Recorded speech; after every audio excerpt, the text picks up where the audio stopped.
Good morning and welcome to another Wine Steward video. Thank you again for watching these weekly productions, and we're just grateful for your participation in any way that it happens. As you know, we are a wine retailer. We have wines from all over the wine world down there on the sales floor. Yes, sales floor. We're very interested in selling you wine that you can take home and enjoy. So that's one way to utilize the Wine Steward. Another way is to come upstairs and do things on the wine bar mezzanine with us. In other words, order a glass of wine, order a flight, order a pint of beer, order a cheese and meat platter. All kinds of wonderful ways to enjoy the mezzanine. How about behind that rock-lined door that you can't see from here? Behind there are about 80 temperature-controlled cages for your wine collection or the surplus thereof. If you have a lot of wine already at home and you need extra room, or maybe you want somebody else to not know that you've got all this wine, you can hide it in there. How about that? And they'll stay nice and happy in a cool way. We have 6 different monthly wine clubs, different ways for you to be exposed to new wine. Our wine clubs are not like a typical winery's wine club. They show you differentness. So you got to be a little brave and say, yes, the Wine Steward, we trust you to find us interesting things of which we've never heard. Every year we'll read the notes that you write about them. Yes, I still have to write those notes for March. And that is another way to participate with us. So think of doing all of those things. How about that? I'm going to talk about yet another way to participate with the Wine Steward in just a second. But first, let's just mention that we do have a few non-alcoholic drinks, some mocktails downstairs and upstairs. We now have some ice that we could pour this over up here, and so you could enjoy a mocktail while your friend is having real product, if you will. So this is called Lyre, and it is a Amalfi Spritz is what they call it. And whereas it replicate something that you might be drinking on the beach in Italy that's making you a little silly, this won't get you as silly, but it will refresh just as well. So that is also going to act as a prop for me to remind you that we have this cheese back in stock. This is Robiola Bosina. It is the product of cow and sheep's milk from northern Italy, to be more specific, Piemonte, Italy, the land of Barolo and Barbaresco and Barbera. That's a lot of bars, but a lot of delicious wines from up there go very, very well with this cheese. In fact, this cheese goes very well with just about anything, including cornichons. Do you know what those are? Those are the little pickles we have downstairs that I always love to have on my cheese board. So cornichons and these and some good crackers, and man, you got to figure it out, especially because everybody likes this cheese. There is not a naysayer to this, what I call an improvement on brie. It has that kind of carefully flavored aspect. In other words, it's not overt, but it is flavorful, more flavorful than brie, I would say. And the texture is just beautiful, very brie-like. So try Italy's improvement on brie, will you? Robiola Bosina. Now, I will tell you about another way that you can participate in the Wine Steward, because there are still some seats left, in as much as I'm gratified by how many people have already signed up for next Tuesday's event, which is going to feature the wines of Washington State. 7 of those wines from Washington State, which is not rainy Oregon, it is high desert generally. It's a dry place where bigger wines are made. So those in the mood, sign up. We still have seats. You can do this Washington State event with us and enjoy no fewer than 7 wines from one winery called Long Shadows, a very interesting project with whites and reds, especially reds. And then we are going to have about 7 other wines that come from this guy, that gal, and all over the place in Washington. So we're gonna have a feature of one winery, Long Shadows, and then break out from there and do some other things, including this wine that we've just harnessed. I've been eyeing this very beautiful Syrah for quite a while and have finally captured it for this event. This is a 98-point James Suckling wine. The Wine Advocate gave it 95 plus points. Regardless of all that, we've tasted it and we say, yeah, that's Washington State Syrah. Washington State is one of the most interesting places for this very interesting grape. MCK stands for Motor City Kitty, of course, wouldn't you know? But the producer himself is Charles Smith, who has in fact earned the Winemaker of the Year award from at least one publication, and makes many, many different wines all the way up and down the price scale. Motor City Kitty is a delicious, thoughtful Syrah that will certainly be pouring in a big fat glass for you, and that's going to be one of the non-Long Shadows wines that we've already chosen for this event. Next Tuesday, I think we have about 8 seats left, so sign up today. Go to thewinesteward.com and grab your seats, and do order a cheese and meat platter to go along. These wines will love some food alongside, all right? Let me tell you about another wine from the Northwest, but it is not from Washington. Sometimes I feel like we're neglecting Oregon a little bit, and yet we do have some very nice Oregon Pinot Noirs downstairs. This is not Oregon Pinot Noir. This is made by an Oregon Pinot Noir maker, but she is a producer of this blend as well. This blend has all kinds of things that you might find in the Loire Valley of France. One of the obvious things is, in fact, Pinot Noir, and then Gamay. There's another grape called Côte, C-O-T, or Côte, I'm not sure how it's said, I think it's Côte. C-O-T is actually the same as Malbec, but it's a strain particular to the Loire Valley area, so that's in there too. I think a little bit of Cabernet. What this all adds up to, and we lost our lighting there, sorry, but the phone's still working. What it all adds up to is a very mild-mannered red that I have right here. I started enjoying this at the desk yesterday and still have a good amount in the bottle, thank goodness, because it's tasting great today. And what I think of when I smell this is this from the New World or is it from the Loire Valley of France? It does behave very much like a Cabernet Franc from the Loire Valley of France with maybe the joy of Gamay added to it. And it is boiled down to one thing, a bistro style wine. So a wine that would work very, very well in a Parisian bistro alongside a great cheese platter with cornichon on it. So check out this Béton from Division Wines, and it is delicious, very, very nice wine, new from Oregon. Now let's really quickly rip through what we're doing at the Wine Stewards Wine Bar this weekend and start with a reminder that we always have a sparkling wine and it changes absolutely every week. Isn't that cool? I think because we've done this, we always have a glass of sparkling available. We have over the years gathered a larger sparkling wine audience. We sell more sparkling wine than ever before at the Wine Steward, particularly because, in my opinion, we are featuring a different one every week up at the wine bar. So different here, how? Well, we're going to northern Italy, to Piemonte, where the most important grape, the most noble grape of Piemonte, Italy is, what do you think, class? It is Nebbiolo.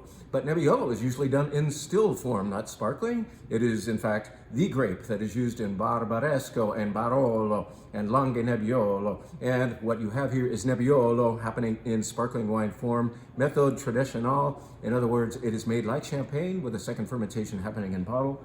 And I always have a glass nearby, and I'm getting twitchy because right now I don't. But this is very nice.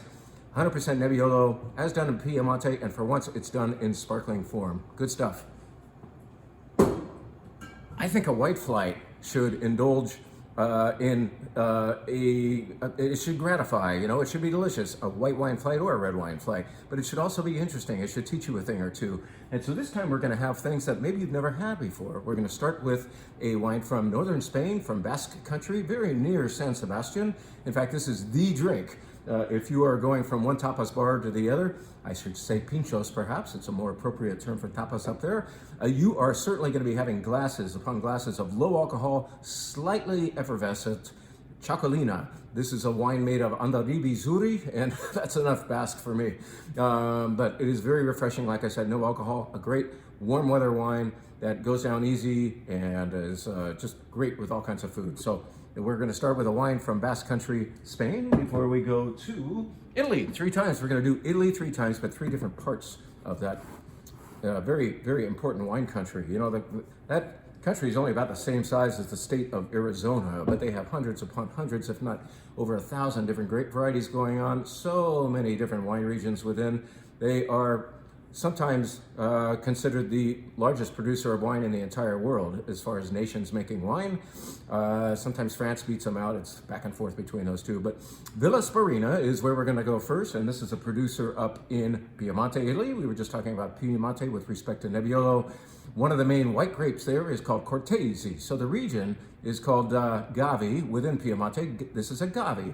And when we talk about when we're talking about foreign wines, especially from Europe, we're often mentioning the place first, like Sancerre is a location, Chianti is a location, Gavi is a location within Piemonte. When you have a Gavi, you are having the Cortese grape, very refreshing, bright, lean, maybe not huge in character, but it fits the idea of Italian white being something that you wash down food with, and it serves that purpose very well. This is Gavi with some delicate flavors, but more importantly, effect of refreshment. If you're having heavy foods, a big bowl of pasta, this is a great thing to do alongside for relief. Gavi from Piemonte, Italy.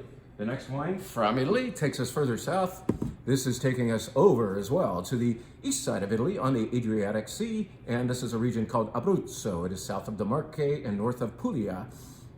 And this is a grape made, or a wine made entirely of the grape called Pecorino. Pecora is the name of a sheep.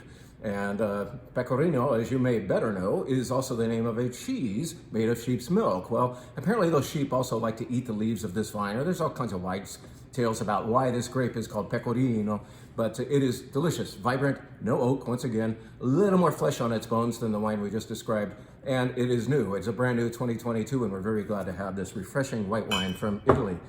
The final white wine from Italy takes us off the mainland, 120 miles off the west coast of the mainland to the island of Sardinia. And if we're going there, you're assuming correctly, that we're going to have Vermentino. So this is the better Vermentino from a producer that we've long carried here, Argiolas Is Vermentino. Beautiful, beautiful stuff. Rich, briny, aspects of melon and maybe even cucumber lushness.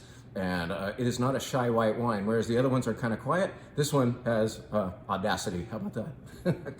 Now we're going to go to a couple of wines that we're offering only by the glass, because we like to do that. We want you to know some wines by the full glass. That's how to really know a wine. So we're welcoming back Gregory Graham Chardonnay to our shelves. We didn't really love the last vintage, but this wine made by a former, if not the former, maker of Rombauer. Greg Graham is the dude who came up with the recipe, many people say, for that generous styled Chardonnay. Well, this is in that generous style, maybe one little step back in size, refreshingly.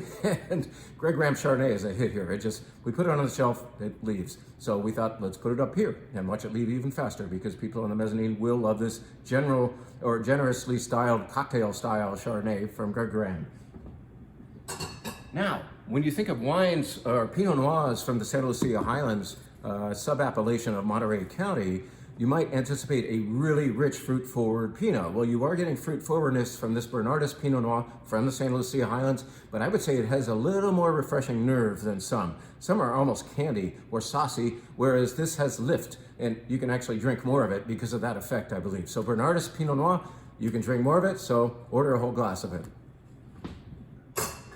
Now we're going to do something we perhaps neglect to do very often at the Wine Steward, where we don't often put a whole lineup of Cabernet and Cabernet-oriented wines in a flight. We often have a Cabernet offered by the glass and then go off and do something wacky by the flight. But this time we're going to play it safe and deliver the goods that many of you have been wanting and just are afraid to ask for. In other words, can we please have some good old Cab? So, Olema Cab, Sonoma County is your first Cabernet on the flight. And then, of course, others of these will have Cabernet in them, but they will be blends. So here is Cab from Olema. And now we're going to go to the Sonoma Valley, which is different from Sonoma County. It is in Sonoma County, but that's a more site-specific sub-appellation of Sonoma County.